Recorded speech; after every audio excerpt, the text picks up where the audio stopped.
Israeli হামলায় ইরানের জাতীয় নিরাপত্তা প্রধান আলী লারিজানি নিহত হওয়ার পর তার শূন্যস্থান পূরণ করা বর্তমান প্রেক্ষাপটে অত্যন্ত কঠিন একটি চ্যালেঞ্জ হিসেবে দেখছেন বিশ্লেষকরা।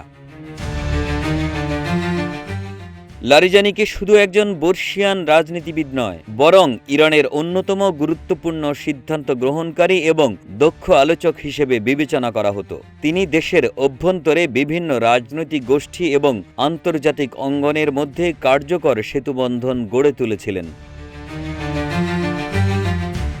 ইরানের আইন অনুযায়ী প্রেসিডেন্ট মাসুদ পেজেশকিয়ান পরবর্তী জাতীয় নিরাপত্তা উপদেষ্টা নিয়োগ দেবেন। তবে রাজনৈতিক মহলে জোরালো গুঞ্জন রয়েছে যে প্রভাবশালী কট্টরপন্থী নেতা সাইদ জলিলি এই পদের জন্য সবচেয়ে শক্তিশালী দাবিদার।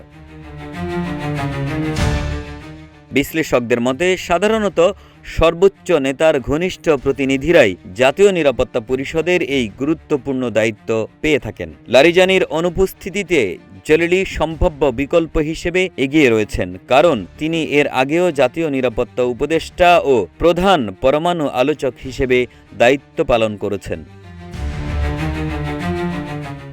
ইয়েল ইউনিভার্সিটির প্রভাষক ও ইরান বিশেষজ্ঞ আরশ আজিজি মনে করেন, সাইদ জলিলির এই পদে আসীন হওয়া ইরানের নীতিতে বড় ধরনের পরিবর্তন আনতে পারে। যেখানে লারিজানি ছিলেন তুলনামূলকভাবে মধ্যমপন্থী ও বাস্তববাদী, সেখানে জলিলি পরিচিত একজন কট্টর পশ্চিমা বিরোধী নেতা হিসেবে। আজিজি সতর্ক করে বলেন, জলিলির অনমনীয় অবস্থান বর্তমান জটিল পরিস্থিতিতে ইরানের কূটনৈতিক নমনীয়তা কমিয়ে দিতে পারে।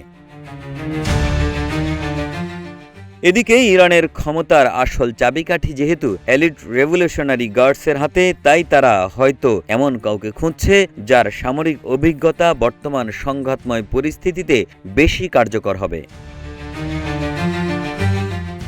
লারিজানির উত্তরসূরি যেই হোক না কেন, তার উপরে নির্ভর করবে ইসরায়েল ও যুক্তরাষ্ট্রের সঙ্গে সম্ভাব্য যে কোনো আলোচনার ভারসাম্য এবং যুদ্ধের ভবিষ্যৎ গতিপথ।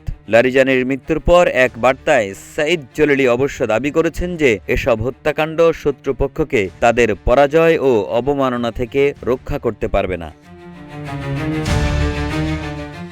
একে আজাদ, রূপালী বাংলাদেশ।